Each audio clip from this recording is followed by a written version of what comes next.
The afternoon sun beat down on the village of Uloma, casting long skeletal shadows from the palm trees that lined the dusty red earth roads.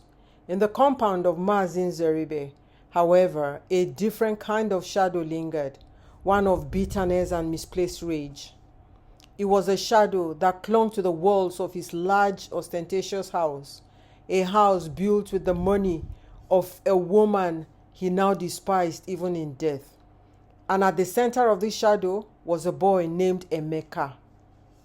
Emeka, a 15-year-old, was scrubbing the stone veranda, his hands raw and chapped.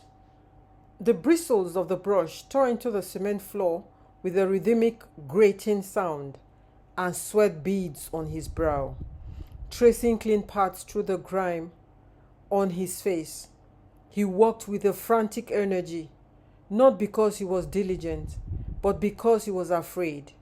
Mazi Nzeribe, his stepfather, was watching him from a carved mahogany chair in the shade, his eyes like chips of obsidian.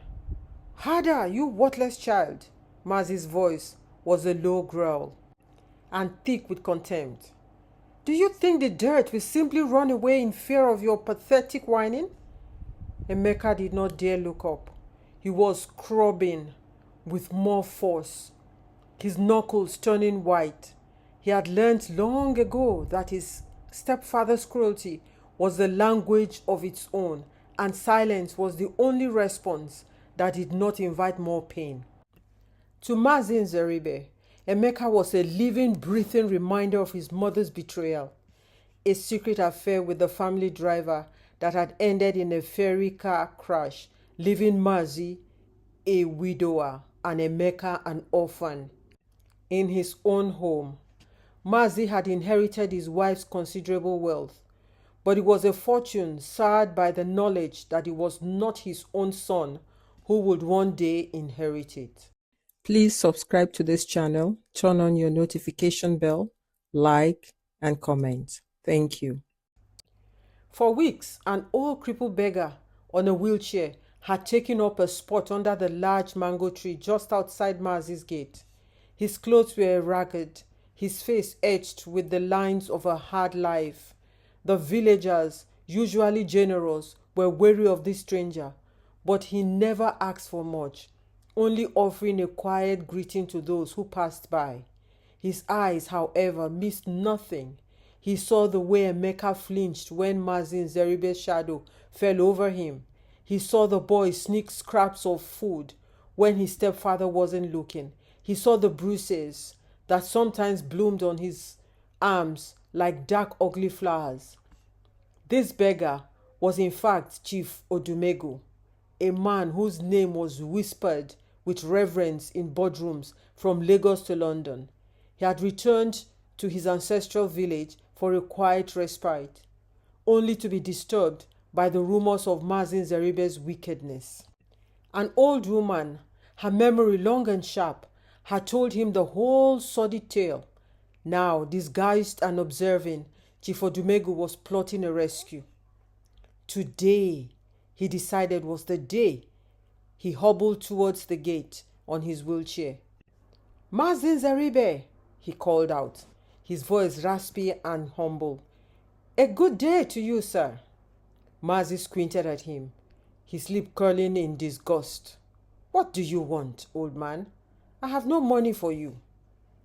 "It is not money I seek for myself, Mazi," the beggar said, his eyes respectfully downcast. "But I have an errand to run in the next village, and my old legs cannot carry me so far. I see your boy there, working so hard. I was hoping you might lend him to me for his strength, just for a few hours. I'll be happy to share my day's earnings with him." Mazi Nzeribe let out a short, mischievous laugh. He looked from the beggar to Emeka, a cruel idea taking root in his mind. This was an opportunity, a way to be rid of the boy for good. Share your earnings? What could a beggar's pittance do for him? No, I have a better offer for you. He leaned forward, his voice dropping to a whisper. The boy is a burden to me. a constant reminder of a great shame. If you can bring me 20,000 naira, he's yours. You can have him to run your errands, to be your servant, to do whatever you wish. He will be your property. The beggar looked up, his eyes widening in feigned surprise. 20,000 naira, Mazi? That is a fortune for a man like me. Then find it, Mazi sneered, waving a dismissive hand. Sell your rags. Beg harder. I will give you 2 days. If you return with the money, the boy is yours. If not, never speak to me again. Emeka, who had stopped scrubbing, listened in. He felt a cold of dread wash over him. Sold? Like a goat at a market? He looked at his stepfather, his eyes pleading, but Mazi Nzeribe had already turned away, his mind made up. The next 2 days were a blur of terror for Emeka. He worked, he ate, he slept, but all the while the cruel words echoed in his ears.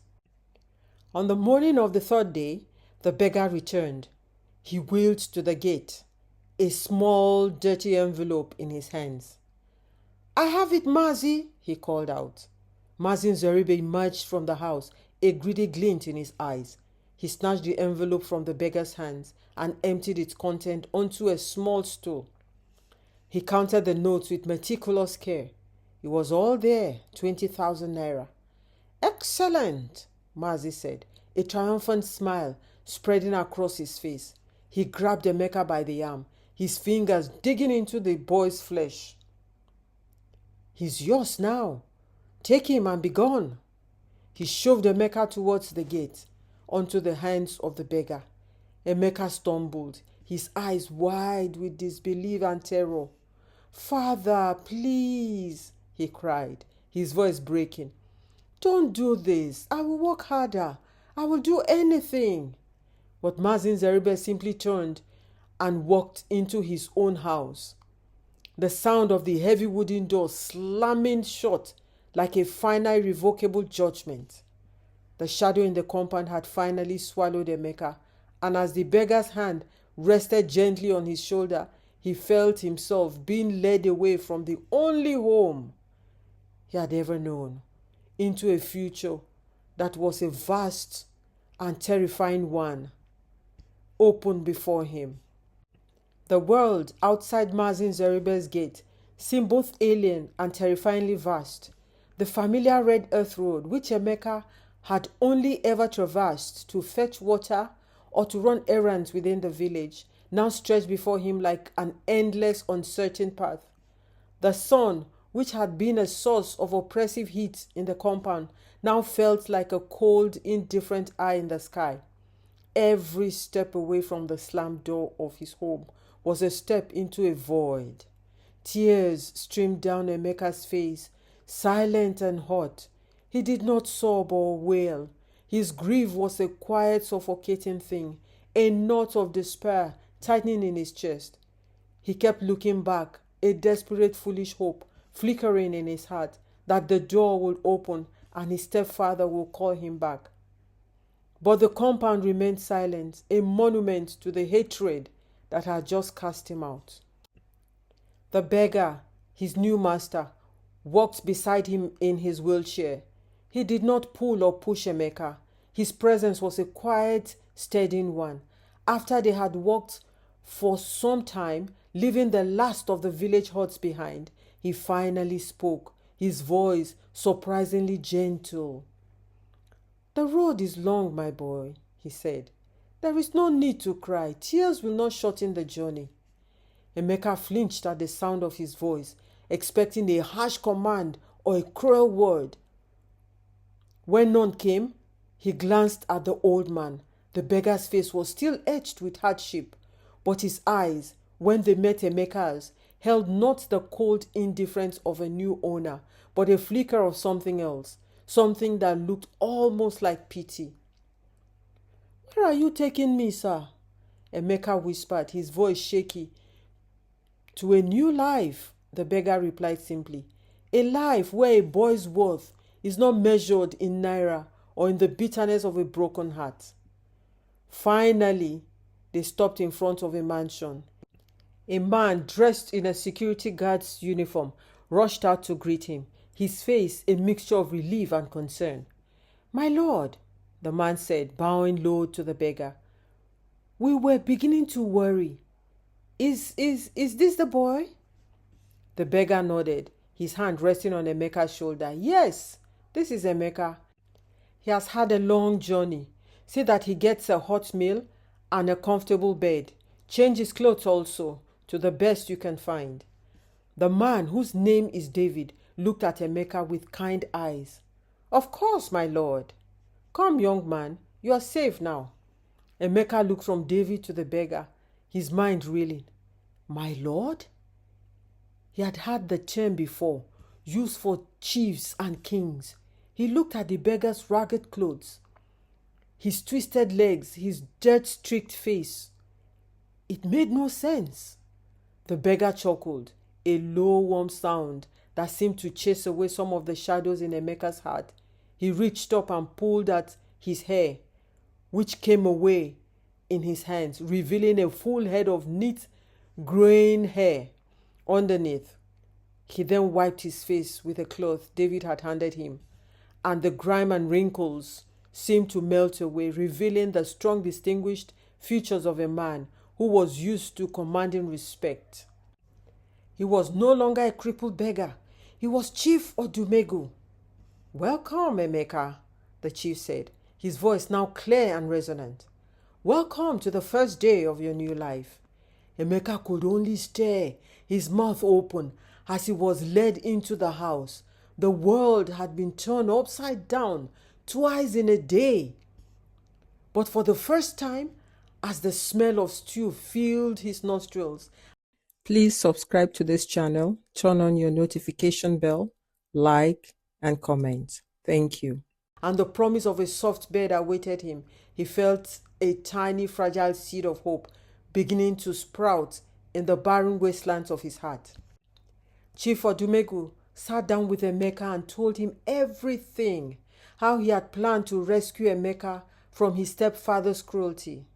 From that day on, Emeka lived as the only child of the man he later discovered to be a very wealthy man. Emeka was educated in the best schools in London. Then, as a grown man, Chief Odumegu took Emeka to visit his stepfather in the village, the man who had sold him for 20,000 naira, Mazi Nzeribe, who is now very poor and helpless. They met Mazi Nzeribe sitting under the mango tree in the compound.